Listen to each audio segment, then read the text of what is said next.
Assalamualaikum warahmatullahi wabarakatuh. Perkenalkan, nama saya Muhammad Nurawali dari kelas 12 IPA 1. Kali ini saya akan membawakan materi pembelajaran mengenai wirausaha produk kerajinan fungsional dari bahan limbah.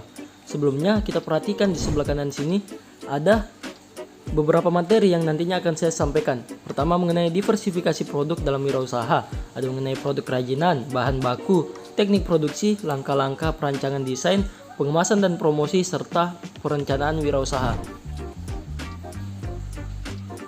Baiklah, langsung saja materi yang pertama mengenai diversifikasi. Jadi, di sini ada materi diversifikasi produk dalam wirausaha produk kerajinan. Jadi, diversifikasi produk adalah usaha yang dilakukan oleh perusahaan untuk melakukan penganekaragaman jenis produknya. Diversifikasi ini sangat penting dalam berwirausaha agar kita tidak hanya bergantung pada satu produk saja, melainkan kita masih memiliki beberapa produk yang lainnya. Contoh diversifikasi di sini, kita memiliki bahan utama yaitu kardus. Itu bisa diubah menjadi dua produk yang berbeda, menjadi lemari buku dan juga menjadi hiasan dinding. Jadi apabila salah satu produk kita mengalami penurunan penjualan, produk kita yang lainnya masih bisa menyelamatkan. Baiklah, materi selanjutnya mengenai produk kerajinan fungsional berbahan limbah. Jadi pertama-tama, produk fungsional adalah produk yang dibuat dan digunakan berdasarkan nilai fungsinya. Bila kita membuat produk fungsional dari bahan limbah, itu akan membuatnya menjadi unik. Nah, keunikan inilah yang dapat kita jual. Keunikan inilah yang dapat menarik minat konsumen. Produk fungsional sendiri terbagi menjadi dua, ada yang fashion dan non-fashion. Dari fashion, kita bisa lihat contohnya ada sandal ataupun tas. Dan yang non-fashion, contohnya ada gelas dari batok kelapa, serta ada lemari dari kardus bekas. Nah, materi yang ketiga mengenai bahan baku limbah padat untuk produk kerajinan fungsional. Di sini ada 3 materi, mulai dari yang pertama ada karakter dan potensi limbah padat. Jadi limbah padat sendiri ada banyak jenisnya, bentuknya juga beragam. Jadi dalam memilih limbah kita harus mengetahui potensinya dulu. Misalnya untuk kerajinan non-fashion, kan pastinya dibutuhkan bahan yang kuat dan tahan air. Jadi kita bisa menggunakan limbah botol ataupun plastik. Nah, materi yang kedua mengenai bahan utama dan bahan pendukung. Pertama-tama, bahan utama sendiri adalah bahan yang menjadi struktur dasar dari sebuah produk. Sedangkan bahan pendukung adalah bahan pendukung agar bahan utama itu bisa berdiri. Jadi bahan utama bisa menggunakan satu bahan saja atau menggunakan kombinasi dari beberapa bahan. Sedangkan untuk bahan pendukung itu contohnya ada lem, zipper ataupun tali. Nah, yang ketiga mengenai bahan baku limbah di sekitar. Untuk menghemat biaya, kita harus bisa menggunakan potensi limbah yang ada di sekitar kita. Contoh limbah yang ada di sekitar kita ada kulit jagung, botol air, dan juga kardus bekas. Materi keempat mengenai teknik produksi kerajinan fungsional limbah. Jadi bisa kita lihat teknik produksi ada di sebelah kanan, mulai dari pembahanan, pembentukan, perakitan, serta finishing. Jadi saya akan jelaskan mulai dari yang pertama mengenai pembahanan. Pembahanan adalah proses pertama dalam tahap produksi. Proses ini bertujuan agar bahan nantinya akan siap digunakan ke proses selanjutnya. Pada proses pembahanan biasanya dilakukan pengamplasan ataupun penjemuran. Nah, yang kedua mengenai pembentukan. Pada proses ini bahan yang telah siap akan dibentuk per bagiannya. Pada proses pembentukan biasanya menggunakan pola agar bentuk yang dihasilkan selalu sama dan konsisten. Yang ketiga mengenai perakitan. Selanjutnya, bahan yang telah dibentuk tadi akan dirakit sehingga menjadi satu kesatuan produk. Proses ini biasanya menggunakan teknik penyambungan dan tekniknya ini berbeda-beda sesuai dengan bahannya. Keempat mengenai finishing. Proses terakhir ini tidak kalah penting dengan yang lainnya. Pada proses ini, bentuk dari produk sudah terlihat, hanya tinggal dipoles agar hasilnya lebih bagus dan tahan lama. Proses ini biasanya kita melakukan pengecekan terhadap produk yang sudah jadi. Pada proses ini juga biasanya dilakukan pelapisan cat ataupun pengamplasan agar lebih halus. Nah, selanjutnya bagian B mengenai teknik dan alat produksi. Penggunaan teknik mengikuti dengan proses apa saja yang telah kita lakukan. Tiap bahan dan tiap tahapan produksi memiliki teknik yang berbeda-beda dalam mengeksekusinya. Ada beberapa teknik yang umum digunakan seperti memotong, menyambung atau las, serta menganyam. Yang ketiga mengenai metode produksi dan kesehatan keselamatan kerja atau yang sering disebut K3.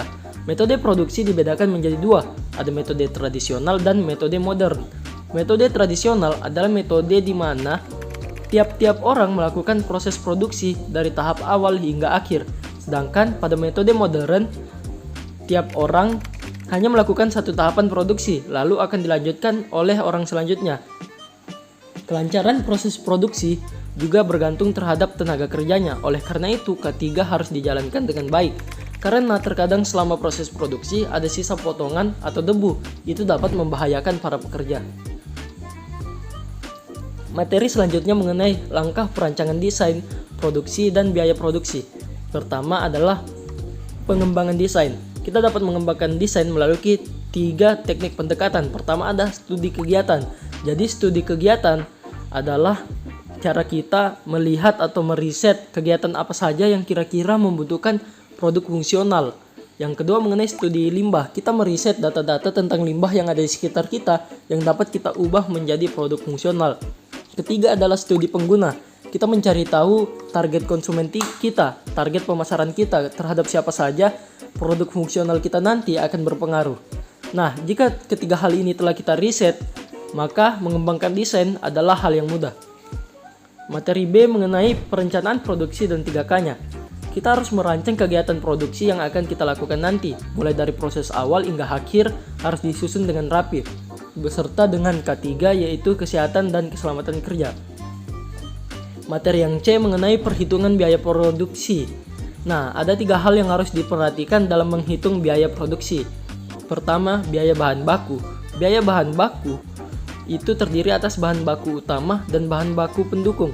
Terkadang bahan baku pendukung biayanya lebih tinggi daripada bahan baku utama, karena bahan baku utama kita hanya menggunakan limbah bekas yang mudah ditemukan. Kedua, mengenai biaya tenaga kerja. Nah, biaya dari tenaga kerja ini adalah biaya pada tenaga kerja yang digunakan di setiap proses produksi ataupun proses yang lainnya. Ketiga adalah biaya overhead. Biaya overhead adalah biaya tak terduga, seperti ongkos kirim ataupun biaya bahan bakar. Nah, materi ke-6 mengenai kemasan dan produksi. Yang A ada kemasan produk fungsional. Jadi, kemasan produk ini berfungsi sebagai identitas dan juga untuk melindungi produk kita.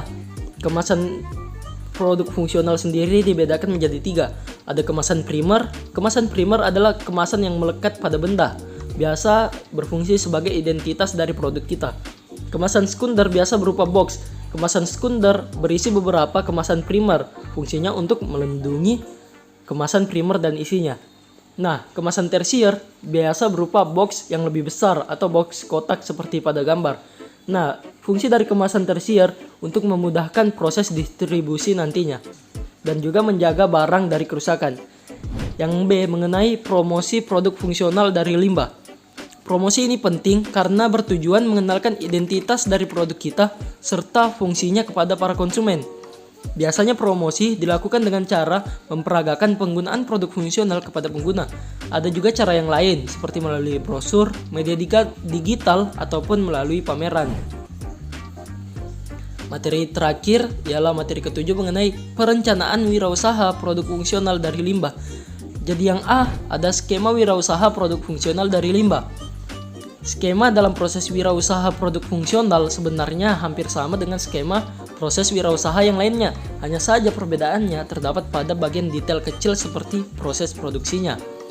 Jadi di sini skemanya mulai dari riset pasar. Setelah riset pasar, kita mendapatkan hasil riset dan kita mengembangkan produk. Habis mengembangkan produk, kita memiliki hasil rancangan. Lalulah kita memulai proses produksi. Nantinya proses produksi akan menghasilkan produk. Produk tersebut akan didistribusi, kita akan melakukan pemasaran dan akan diberikan kepada pasar. Nah, dari pasar nanti akan keluar hasilnya. Dari hasil tersebut kita melakukan evaluasi, lalu mengulang kembali ke hal yang sama, kembali ke riset pasar. Selanjutnya mengenai proposal usaha. Nah, proposal usaha biasanya dibuat oleh seorang wirausahawan untuk menarik calon pemodal ataupun rekan kerja untuk berbisnis bersama. Proposal usaha harus berisi informasi yang jelas agar ide dan rencana kamu dapat tersampaikan dengan rinci dan jelas. Proposal juga harus dibuat menarik, baik dari dalam maupun covernya. Usahakan menggunakan desain yang menarik agar perhatian para pembaca bisa menarik. Sekian dan terima kasih. Hanya itu saja yang dapat saya jelaskan. Wassalamualaikum warahmatullahi wabarakatuh.